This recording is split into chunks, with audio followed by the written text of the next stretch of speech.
Catherine एक पहाड़ी के पीछे छुपकर अपने टारगेट का इंतजार कर रही थी। वहीं सुलेमान को भनक तक नहीं था कि एक फीमेल स्नाइपर उसके लिए मौत का फरमान लाई है। सुलेमान वही आदमी होता है जिसने 2 दिन पहले कैथरीन के इज्जत पर हाथ डाला था और उसने अपने 2 दोस्तों के साथ मिलकर कैथरीन को पहाड़ी से धक्का दे दिया था, जिससे कैथरीन नीचे एक सूखे पेड़ पर जा गिरी थी और उस पेड़ की एक नुकीली टहनी कैथरीन के बदन के आर पार हो गया। उन तीनों को लगा कि कैथरीन का काम तमाम हो चुका है, लेकिन जैसे ही वे तीनों पहाड़ी से नीचे चेक करने जाते हैं, वो देखते हैं कि कैथरीन वहां से गायब हो चुकी है। अब वापिस सीन शिफ्ट होता है प्रेजेंट में। अचानक सुलेमान के कार का पेट्रोल खत्म हो जाता है और इसके बाद वो नीचे उतरकर कार में पेट्रोल डालने लगता है। कैथरीन पहाड़ी के पीछे छुपकर एक सटीक पोजीशन ले लेती है और स्कोप की मदद से अपना निशाना सेट कर लेती है, लेकिन अगर निशाना चूक गया तो सुलेमान के हाथों कैथरीन का मरना तय था, क्योंकि सुलेमान एक माहिर स्नाइपर होता है, जबकि कैथरीन ने पहली बार गन अपने हाथों में उठाया था। एक गहरी सांस लेने के बाद वो ट्रिगर दबा देती है, लेकिन फायरिंग के इम्पैक्ट की वजह से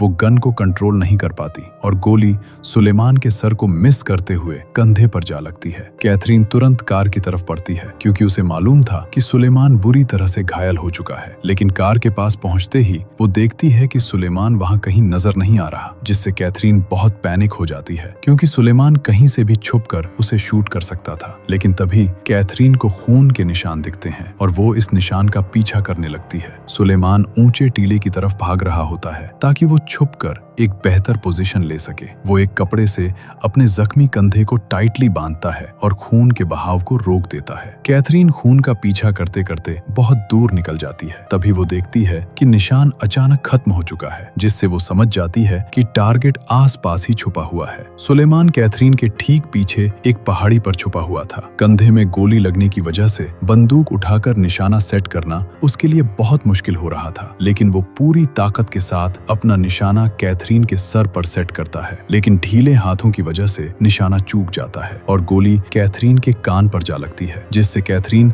अपना एक कान गंवा देती है। लेकिन कैथरीन हिम्मत नहीं हारती। वो वापस उठती है और जिग-जैग पोजीशन में भागने लगती है। सुलेमान उसके पीछे भागता है और कई राउंड गोलियां दागता है, लेकिन एक भी गोली निशाने पर नहीं लगती। इसके बाद सुलेमान अपने कार के पास जाता है और कैथरीन को कुचलने के लिए कार को टॉप स्पीड से भगाता है। वहीं कैथरीन रास्ते के बीच रुक जाती है और बड़े आत्मविश्वास के साथ अपना निशाना कार पर सेट करती है। इससे पहले कि सुलेमान कैथरीन को कार से कुचलता, कैथरीन एक बुल्स आई निशाना लगाती है और एक हेडशॉट के साथ सुलेमान का काम तमाम कर देती है। लेकिन सबसे बड़ा सवाल ये था कि कैथरीन है कौन और ये लड़की इस खतरनाक डेजर्ट में इन गुंडों के बीच कैसे फंस गई? इस सवाल का जवाब जानने के लिए हमें आज से 5 दिन पहले कैलिफोर्निया के एक रिजॉर्ट में जाना होगा, जो डेजर्ट के बीचों बीच बनाया गया था। तभी हम एक हेलीकॉप्टर को देखते हैं जो इस रिजॉर्ट पर लैंड करता है और इसके अंदर से एक कपल निकलते हैं जिनका नाम कैथरीन और रिचर्ड होता है। रिचर्ड एक बेहद अमीर ड्रग डीलर था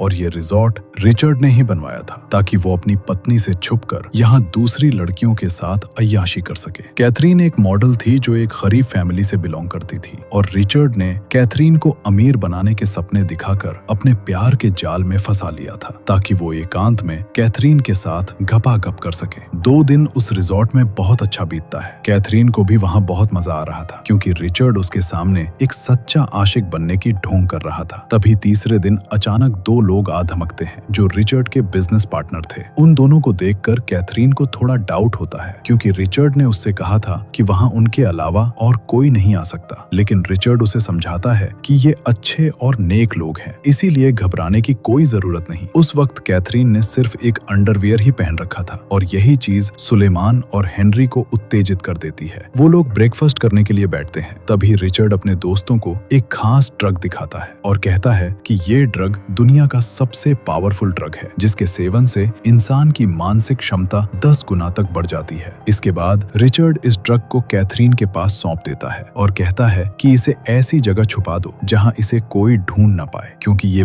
बहुत कीमती है। इसके बाद कैथरीन इस ड्रग को अपने लॉकेट में छुपा लेती है। रात में डिनर के वक्त कैथरीन हद से ज्यादा शराब पी लेती है और नशे नशे में सुलेमान के साथ डांस करने लगती है, जिससे सुलेमान कैथरीन से बहुत अट्रैक्ट हो जाता है और उसे लगता है कि कैथरीन उसे लाइक करने लगी है। कल सुबह कैथरीन जैसे ही उठती है वो देखती है कि रिचर्ड वहाँ नहीं है। सुलेमान कैथरीन को बताता है कि रिचर्ड को किसी काम के कारण उसे घर जाना पड़ा, लेकिन कुछ घंटों बाद तक वो लौट आएगा। वहाँ डेजर्ट में कोई टावर भी नहीं होता जिससे कैथरीन रिचर्ड को कॉल कर सके। थोड़ी देर बाद कैथरीन नोटिस करती है कि सुलेमान उसे लगातार घूरे जा रहा है, जिससे कैथरीन को बहुत अजीब लगता है और वो अपने बेडरूम में आ जाती है। वो कपड़े चेंज कर ही रही होती है, तभी वहाँ सुलेमान आ जाता है और उसके पास बैठ जाता है। सुलेमान पूछता है कि तुम मुझसे भाग क्यों रही हो, क्या मैं तुम्हें पसंद नहीं हूँ? कैथरीन कहती है कि तुम्हारी हाइट काफी छोटी है और तुम्हारी उम्र भी काफी ज्यादा है, तो अच्छा होगा तुम अपने उम्र वाली औरत को डेट करो। ये सुनकर सुलेमान की आंखें गुस्से से लाल हो जाती हैं और वो कहता है कि कल रात तो तुम बहुत चिपक चिपक कर नाच रही थी, लेकिन आज अचानक से तुम्हारा इंटरेस्ट कैसे खत्म हो सकता है? ये बातें सुनकर कैथरीन बहुत डर जाती है और वो समझ जाती है कि सुलेमान के इरादे नेक नहीं है। सुलेमान कैथरीन को धक्का देता है और उसे कांच की दीवार में चिपका देता है। वो जैसे ही कैथरीन के लोअर को उतारता है, वहाँ हेनरी आ धमकता है। सुलेमान हेनरी से कहता है कि थोड़े देर के लिए हमें अकेला छोड़ दो और अपनी बारी का इंतजार करो। हेनरी बाहर जाकर टीवी का वॉल्यूम बहुत तेज कर देता है ताकि कैथरीन के चीखने की आवाज बाहर न जा सके। कुछ घंटे बाद रिचर्ड शहर से वापस आ जाता है। तभी वो देखता है कि कैथरीन बेड पर लेटकर रो रही है। कैथरीन रिचर्ड को हकीकत बताती है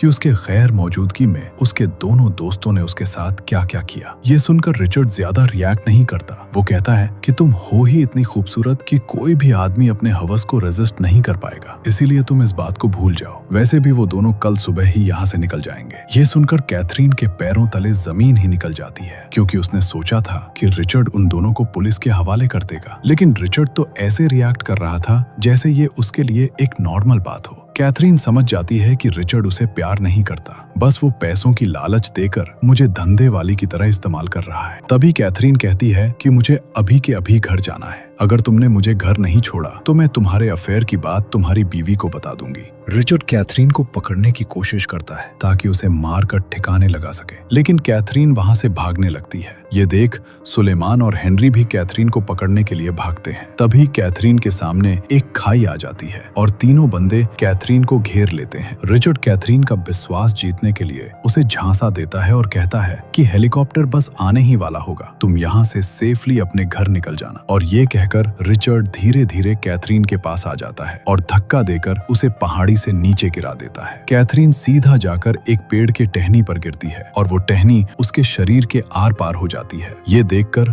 सुलेमान बहुत टेंशन में आ जाता है और रिचर्ड से पूछता है कि तुमने ऐसा क्यों किया, ये एक पुलिस केस बन सकता है। रिचर्ड कहता है कि मेरे पास और कोई चॉइस नहीं था, क्योंकि अगर मैं इसे यहाँ से जाने देता तो ये जरूर हमारे बारे में पुलिस कंप्लेन करती और मेरी बीवी को मेरे अफेयर के बारे में बता देती और इस देश में ड्रग डीलर को माफी तो मिल जाती है, लेकिन एक इज्जत लूटने वाले को सीधा उम्र कैद दी जाती है। इसीलिए मैंने कैथरीन को खत्म करना ही सही समझा। अब सीन शिफ्ट होता है कैथरीन पर, जो पूरी तरह से लहूलुहान हो चुकी थी। तपती धूप के कारण अचानक कैथरीन को होश आता है और उसकी नजर जमीन पर पड़ती है। वहाँ उसका ईयरफोन और एक लाइटर गिरा होता है। वो धीरे धीरे ईयरफोन की मदद से लाइटर को उठा लेती है। इसके बाद वो लाइटर से टहनियों में आग लगा देती है, जिससे लकड़ी टूट जाता है और कैथरीन वहाँ से निकल जाती है। लेकिन लकड़ी का एक टुकड़ा अभी भी उसके शरीर में ही धंसा होता है और उसके जख्म से खून लगातार बह रहा होता है। वे तीनों जैसे ही पहाड़ी के नीचे पहुंचते हैं, वो देखते हैं कि कैथरीन वहां नहीं है, जिससे तीनों बहुत टेंशन में आ जाते हैं। रिचर्ड कहता है कि घबराने की कोई बात नहीं, यहाँ से 500 माइल तक सिर्फ बंजर रेगिस्तान ही फैले हुए हैं और कैथरीन अपने घायल शरीर के साथ ज्यादा दूर तक नहीं जा सकती।